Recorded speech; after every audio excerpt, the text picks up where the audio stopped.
like to introduce you to Jimmy Register, who is a multi-million-dollar realtor who's going to present on the advantages of a listing presentation. You got it. Okay, thank you, Tammy, and I appreciate it. Gary has asked me to help him out some, and I've been here a long time, and done some listings, and believe in listings, and think they're the right way to go. And he asked me to put something together, and he's paying me a lot of money to do this, so I'm going to try to help him out.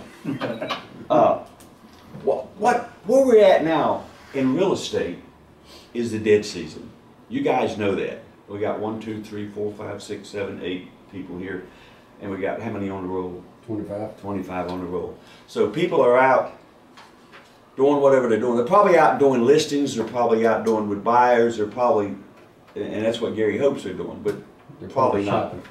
Probably not. But anyhow, one way to get through this dead season or something, to give you something to do or something to think about, is listings. A lot of people like buyers, and a lot of people like listings, and a lot of people, but they just want to make money in the long run. Really, that's all they really want to do. How can you make money in this business? You know, we're all self-employed. Each one of us worked somewhere before, probably. Jeff was at Coca-Cola, and Bill was at the insurance company, and Steve was a judge, I think, or something like that. And Charles has done construction work, and Laura worked here, and we got paid.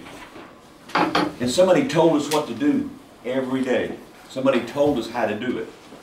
And we got paid for that 40 hours. Gary was the president of TRW and Hammock Source and different things like that. And then all of us dreamed of being our own boss, our own president. Now each one of you are the president and CEO of your own company. I know that sounds funny, but it's true. So you can generate what you want to do and generate how you want to do it. I think during the dead season, and I call this the dead season from Thanksgiving to around the first of the year, there's an advantage to you guys if you want to work on listings. I think listings, more homes, that's where the market wealth is created and the market share is won. And I just bought this thing the other day and I hope it works. Gary owes me 50 bucks. Oh. I thought I was paying you for this. Oh, okay, you are paying a lot of money. The advantages of listings. There's advantages of listings, and I want to go through some of them. You guys, I'm going to make this a joint meeting. You guys think of any advantages of listings? You can travel. I ain't got You can make money and travel. Because you have a team to help you out. You took one of my giddy 3 weeks vacation. Yes. The advantage of listening to me is you got people coming to you. Hey, Exactly. that happens You're 2 doing or 3 times a business. year. Listen, you're doing business with folks contractually obligated to do business with you. You signed a listing contract with them people. They're going to be loyal to you. You're going to be loyal to them. Now, we do have businesses that go south sometimes. I had everybody in this office, we can tell sad tales. But what goes around comes around. It'll all even out if you just stick at it. But that's one of the advantages of listing, is doing business with people. You got more control over your money, your time, your visibility, and your profit. And Elaine mentioned travel and stuff, you know, and I like to take a few trips every now and then. And last year, the biggest house I sold was in Star Hill Farms. And I took the first call in Halifax, Nova Scotia. I took the next one, Prince Edward Island. And in Quebec City, I finalized a deal sitting on a lobster, eating lobster rolls and drinking beer with Alan. He was only 19. But you can do that while you have a listing. And I'm not saying anything you don't know. But you got a lot of control over stuff like that. I did one several years ago, and my buddy Bill Fleming closed it for me, or finished it. But another advantage of listing, and I wrote this down, and a lot of guys, we talk about advertising in here. Everybody, if you had a business, you ought to advertise it. And a lot of us financially are not able to advertise. And I don't want to step on nobody's toes, we do the best we can, but Laura Mesa has done an outstanding job the last couple of years, and what she started doing was advertising more. She working harder, but she put her name in the real estate book. And you look in the real estate book, if people advertise they're making more money than the guys that are not advertising. We've got Bill put his picture in the paper. The Free Press offers $50 a month. $50 for an ad to stick in there. You know, we can all take advantage of that. But of course, you got to make money to spend money. You know that. I know that. What does a listing do for you? Gives you free advertisement. You put your sign out there on Highway 33, Highway 24, 264, Irish Creek, wherever you're at. You got a big sign that says Century 21, Jeffrey Worthington, and people ride by that and see that sign, and that's free. Doesn't cost you a penny to do that. You don't get an advertisement if you're buying. You're riding that guy around and he may buy or he may not buy. But if you ride through the neighborhood and you see Gary Butts' sign, Jimmy Register's sign, Laura's sign, Bob's sign, it don't make no difference. I've heard people say, well, that's a mobile home in Timbuktu. Put your sign out. Somebody's going to ride by and see it, and it doesn't cost you a penny. And me and Laura are spending money to advertise in a real estate book, and you're getting free advertising because of Century 21 and yourself, because you got a listing. There's so many advantages of listing. If you look around, and the top producers in this office for the past several years are people that primarily focus on listings. Gary is the foreclosure expert. But what does he do? He lists them. They're all over everywhere. He goes up to the Century 21 convention every year and he picks up a gold statue because he's had more listings than anybody else and sides. And he sits over there in his little office and keeps it nice and clean and does this and does that. And Charles and Jimmy and Lynette and everybody goes out and sells his listings for him. Jane, last year, and I wish she was here, sold a house in Rock Springs. And she had to buy her. It was $1 million sale. How long was that house in the market, Elaine? Over a year. It was her listing. 2 years or something. Yeah, it was her listing, but she had a listing. Almost 3 years. Yeah, 3 years. Will a buyer stick with you for 3 years? I don't know many of them. I don't know many sellers that stick with That's you for right. I think the agent quits them if it's The agent, everybody quits, but relationship. but the possibility, possibility is if you got that listing somewhere, somebody will buy it eventually. Elaine's always told me when I first came here, every house will sell in time. And if you keep them long enough, God bless it, if you can, you'll get it in time. But anyhow, there's advantages of that, of listing. A listings can produce a paycheck even if the property doesn't sell. It'll get you buyers from open houses. It'll even if you don't get the paycheck, somebody's going to sell that house eventually. But there's ways around that to make some money on that. Buying's like dating.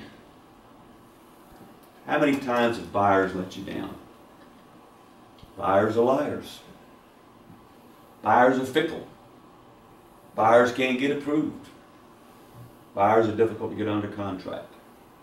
Everyone in this room knows that because we work with buyers like that.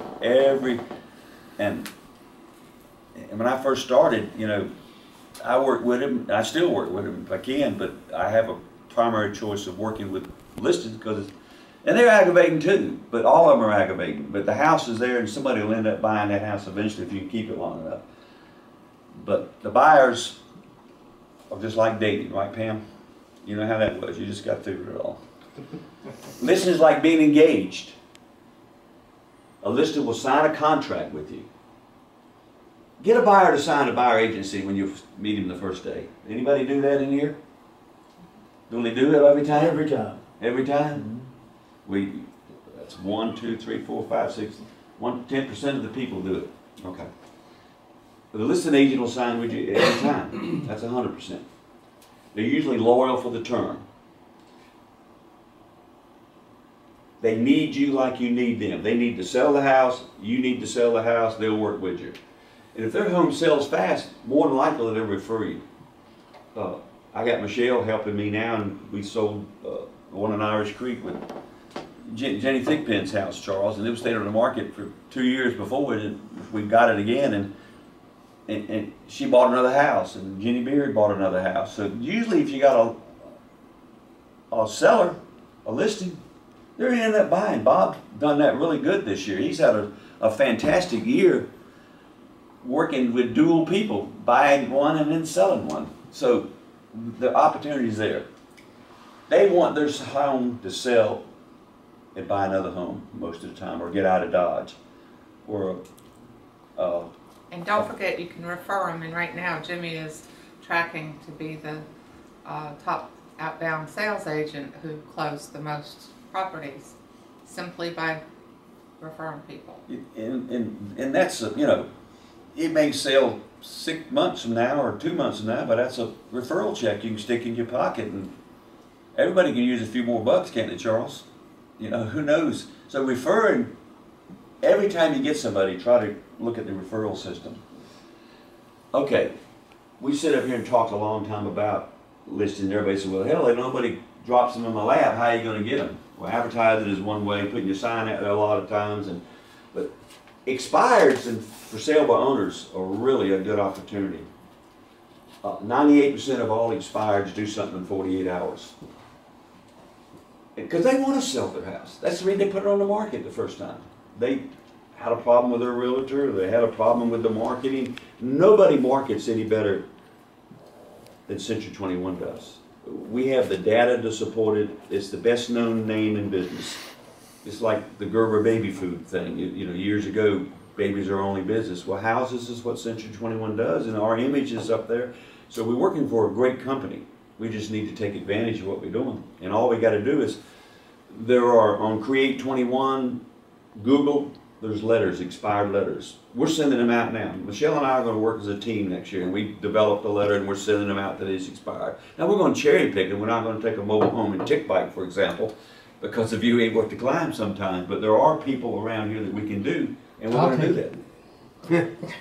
Going that way? You want it? Okay, he'll take it. But there is a lot of work to putting the listing together. But the groups that expired, they still want to sell their house. 9 times out of 10, the price was out of line, or the people didn't know the market. If you can go in there knowledgeable, and you know the market, and can understand with the people, and everybody in this room is experienced. I mean, they can do it. So you got an opportunity there. And what you want to do with your people is be a consultant, be a team. I always go in and a lot of times I have a jacket on or something, roll my sleeves up. I said, I'm rolling my sleeves up to go to work for you. And they buy with you. They don't buy because your name is Century 21, but you got to sell Century 21 and sell yourself too. But you can educate these people. The more, and every one of us are educated very well in real estate because we've got a lot of experience, and Century 21 educates us. So we can educate these guys. We want to educate this guy better than the agent before us did. We want to solve their problems. We want to be a team member, and I tell everybody it's a team effort. You know, call me, give them your email, counsel with them, and help them get further. You got to have a good listing presentation, and that can be anything you want it to be. The most difficult people to go up against is Aldridge and Sutherland people, because there's 80 agents over there, but Mike Aldridge has put together a package where he says they sell more property than anybody in Greenville. And they do sell a lot of property in Greenville. But that doesn't mean that Joe Blow that works over there for Jennifer Ranstead, I'm working with her, I never heard of her. But she takes that big booklet there and says, I've done this and done that. She didn't do that, so you got to sell yourself as the agent. So you want to gather as much information you can about the seller. You want to go look at the property. I go over there with a notepad, you know, and go through my presentation with somebody, and then I take notes. I walk through the house and everything. And then I ask him, I said, tell me something about this house I didn't see. Tell me something about it I don't know. And if you loosen them up, they'll tell you everything because they want to sell. And the more information you can generate from the people, the better you have a chance to do it. You want to come back with your CMA. We have good CMAs. Everyone in this office knows how to do a good CMA. Toolkit's got a beautiful one that you can condense down to 15 pages if you want to, 10 pages, 30 pages. I like the KISS system, you know, K-I-S-S, keep it simple, stupid. But the more you overwhelm them with too much data, it gets away from them. But I like to use the Toolkit, keep it down to about 10 pages, just the pertinent information, but compare apples to apples, and email it to them first, and then print a hard copy and send back, take when I go back. But they can look at it at the end. But your presentation of that, to me, that's very good presentation. It's very professional. It's got a lot of good information in there. And toolkit presentation is good. If you need a snap one, you can do it on the MLS and get a real quick and look at it. And then you're ready to close the sale. You want to know a lot about the seller, so it's really good to get aligned with your seller. You know, why are they moving? Where are they moving? You know, if we can get a referral out, like Elaine said, get a referral out of it. You get a check 6 months from now or 3 months from now or something. What are their plans? When they need to relocate? How do they feel about the move? Don't go to a listing presentation and say, I'm going to be there 15 minutes. Plan on spending an hour. Do your presentation, sit down, the guy offers you a cup of coffee, get it. But you want to get aligned with that guy. That's the most important thing you can do in a listing, because you want that guy to call you. I'm doing one over there in Irish Creek now. Look, we built the house and we're selling it. Another agent from Aldridge & Sutherland was the buyer's agent. Well, she got him under contract, but the house wasn't finished. And I finished the painting, picking out the colors, working with her and this and that and that. So they called me back. They didn't call the buyer's agent back to go look at the house. So the next time they saw that buyer's agent was at closing. And she forgot the lady's name. Pretty funny. But that's the listing presentations. You really got to line yourself with that. What are your expectations of the seller? Are you familiar with the prices, home and area? Of course you are, because you've done everything. President Charles is leaving. Everybody be quiet. I've got to go close one of my lists. Oh, do that. That's good.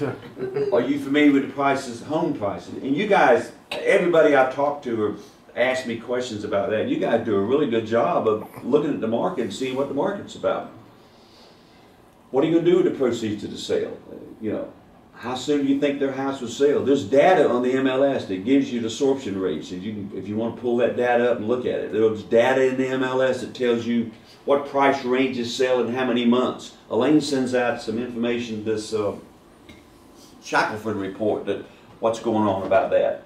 So you've got a lot of data, you take it and use it for you. What price range do they have in mind? The most difficult thing I do in real estate, the most difficult. I'm not a foreclosure expert where I can just drop the bottom, but I've got to compromise on that price. I've got to compromise it to the market. I've got to compromise it to the expectations to the seller. And that's the most difficult thing we do, I think.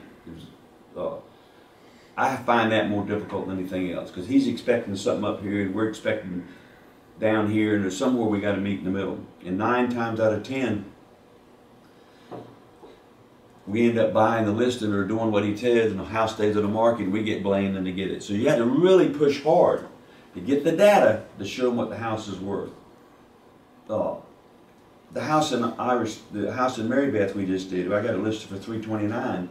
They convinced that was a $350 house, and I've been working with them about 6 months.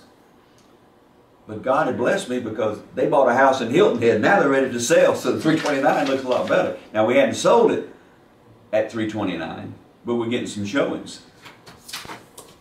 But what are your chances of getting it sold at $329 versus $350? So your job is to make money and make a commission. And I know you look at the figures, make a 3% commission on a $350,000. Well, give me a sure thing on $329. So don't worry about the price too much. The price will figure it out itself. So you got to tell them how you got to arrive at the price. They want to know how you come at it. They're going to look at Zillow. Zillow's God in sellers' eyes. They look at Zillow. I know more about real estate than you do. I looked it up on Zillow. Everybody in this room knows, what does Zillow get their prices at?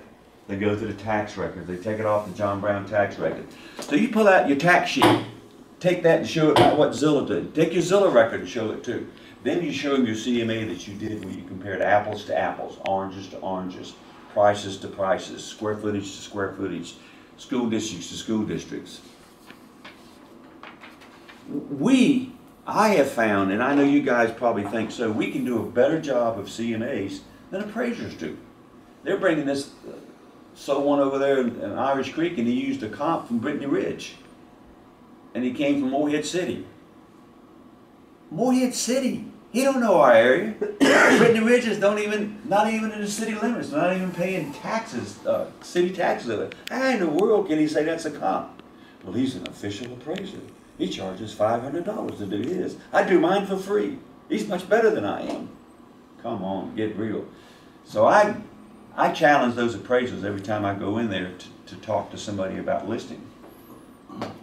Pricing, how long they own the property, how many houses they've sold. That's a big thing you want to find out from your people, because if they got a lot of experience selling houses, they're going to know more than you anyhow. So you've got to be able to show that you're better. When were they in the area? How did the experience go? What was the best? What was the worst? And talk to them about all these things together. So, because you want to come across as the expert when you get through. You want to be the expert, where they call you and ask you questions about this and about that. If you don't know the answer, you got people like Elaine that's been here for 30 years, and Bob's got 30 years, and Gary's got a tremendous amount of experience, and all of us, we've got a good group of people in here. We'll beat off of each other. Jane, who's not here, is on every real estate committee in the world. You know, she's the North Carolina Real Estate Board and the American Real Estate Board, and she's been our president, and Charles is our president now. Jane will be glad to help you. She's not here, but I'm speaking out of turn for her. But her X's and O's and technical aspects of this job are outstanding. So we got help in here. And I came from a team atmosphere with DuPont and tried to, we got a good team here, so do it.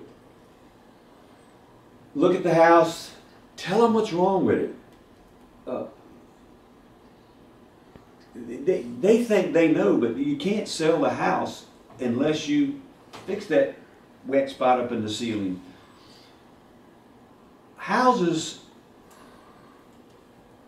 there's a paper that says it takes 8 seconds to make your first opinion of somebody. Gary met Judy, and in 8 seconds he married her or whatever. But when you look, you get the first impressions are really hard to take away from. So that first impression is very important. So look at the house, make sure that you see everything, because they live there. They don't see that spot up there properly. They don't see that. But look for all the problems. Look at the property characteristics. Look and give them a list to improve the house and things that need to be done. That's really important. You just can't go in there and say, okay, I'll sell your house for $100,000 without telling them what they need to do.